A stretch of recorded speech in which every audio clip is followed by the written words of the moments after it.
No. Michigan's hard. Michigan has a lot of good smashers, Yeah. and they tend to trickle over to Chicago too, and infest our little tournaments there. Yeah. And I say infest because they always seem to topple us by sheer numbers alone. That's Michigan Smash. So speaking of Michigan Smash, I actually don't. So I left many years ago from Smash, and I'm back now, but I don't recognize the players on the prodigal stage right son returning. Yeah. Yes. Very prodigal, but. Yeah. So I think we are going to start the match soon. XYZ. No. No. Got the names wrong here. They'll be correct in a second. So again, this is the last wave of singles pools for today. Yes. Tomorrow there will be more singles pools. Yeah, we'll have top Oh, 128. My God, how did I not recognize him? This is StaticManny. Yeah, no big deal. It's just StaticManny. Like, I mean, he just happened to sit down for our first match here. Yeah.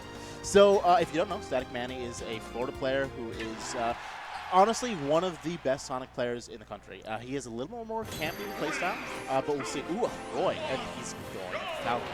Well, of course. I mean, Grandpa Josh very clearly knew something about Roy versus Sonic to make him make that switch. So interesting. Going Roy here. I have not seen any highlight Roy play, but Roy is considered a high tier player by many. Wow. Nice turn on initial beam. No fault with the jab. Finally, a little bit of damage for the. Yeah, Grandpa Josh doing really good work here, spacing out his aerials. Oh, goes for a Randy forward smash there. If that landed, that probably would have killed, but it's a bit risky.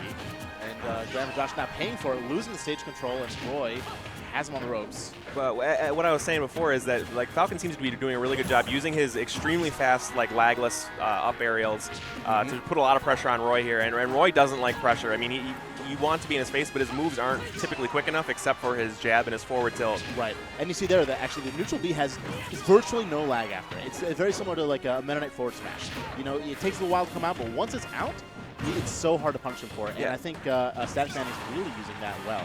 Especially with how powerful it is, I can't believe that it's lagless. I mean, it's the hype edge guard tool. Like. Absolutely.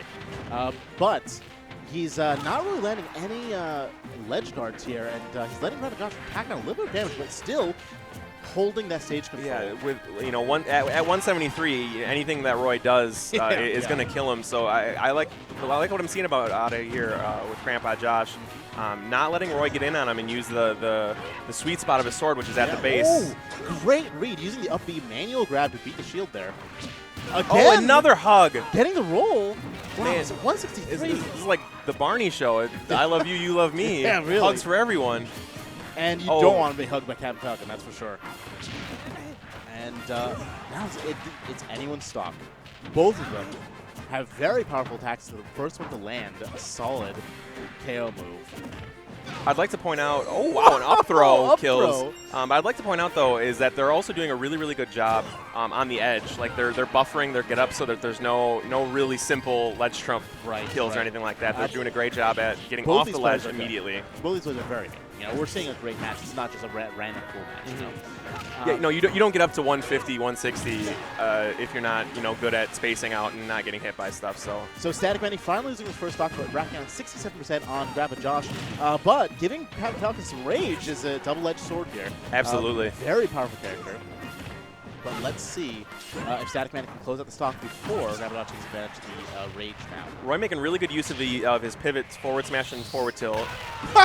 Oh man! He fully charged the neutral B. He's like, why not? Like, but let's just do this. Let's see if it happens. That was a chicken of all chickens right there. Oh, I'm surprised we didn't see an up tilt there from Falcon to try and get the spike. And 135. I don't know if that rapid boost is wise, but oh no! Wow. I'm sure his fingers did a dumb there. Of all ways to go out like that. You can tell he's not happy with that. No, he knew he could recover, and he just accidentally. Wow. So StaticManny's Roy, you know, his Sonic. I'm a former Sonic player. Is very entertaining for me to watch, but I think Roy is more of a crowd. Are you a former Sonic player because everyone yelled at you to stop playing Sonic? No, because I hated myself every time I played Sonic, and a little part of me died every time I went to select screen. That's how one of our hometown heroes, Pow Pow, he's a Sonic, and that's how he tells me every time that hand hovers over the character select screen, he's like, a little part of me dies. Yeah. 1% of the time. That's the curse of a Sonic. Moving into game 2 here, what do you think of that Delfino what Plaza. Josh can do here against Roy to So we'll actually see. I think he chose Delfino Plaza because Roy has a more predictable recovery, and he might be more confident in his spikes in his edge guard engagement. And he has that mobility to really utilize a lot of the transformation. But Roy taking a quick 40% and advance to the stage first. One thing I think I like about this counter pick stage is that Roy isn't really known for any sort of sharking ability going up through the stage and attacking. Whereas Falcon, like as you know, if any part of your body is above the ledge, Falcon can get that stomp on you real hardcore. So Roy's gonna have to be careful. And also, if he doesn't sweet spot, he's going to go right through that stage, and it's going to be bad news bears. I think it's a great point, honestly. The sharp might be the reason he chose it. But, you know, still, they're keeping even. StaticManny is doing a great job of adjusting the counter pick. And, you know, we can talk a little bit later about Delfino Plaza, because this is not a legal stage in a lot of major tournaments now. Yeah, a lot of people are like, it's ban Delfino, hashtag ban Delfino, because there's some times where you get to stage transformations that lead to really, really campy play, and that's something a lot of people don't like because it ruins their flow. You know.